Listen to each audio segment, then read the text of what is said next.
తొక్కిసలాటలో శ్రీతేజ్ మెదడు దెబ్బతిందని వెంటిలేటర్పై ఉన్నాడని కోలుకోవడానికి సమయం పడుతుందని హైదరాబాద్ నగర కమిషనర్ సివి ఆనంద్ తెలిపారు.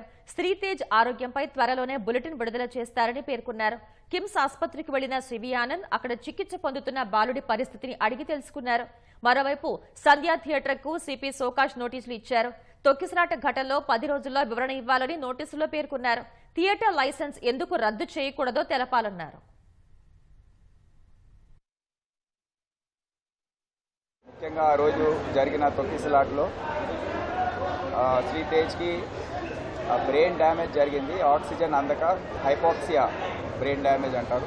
రికవరీ కావడానికి సమయం పడుతుందని డాక్టర్స్ తెలియజేయడం జరిగింది. వెంటిలేటర్ సపోర్ట్తో ట్రీట్మెంట్ ఇదంతా చేస్తూ ఉన్నారు. ఈ ట్రీట్మెంట్ కొద్దిగా సుదీర్ఘంగా సాగే అవకాశం ఉంది.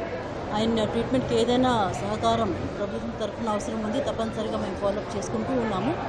అది రెగ్యులర్గా డైలీ బులెటిన్స్ ఇష్యూ చేయడానికి హాస్పిటల్ మేనేజ్మెంట్కి మేము ఇన్స్ట్రక్ట్ చేసాము. We hope his condition improves.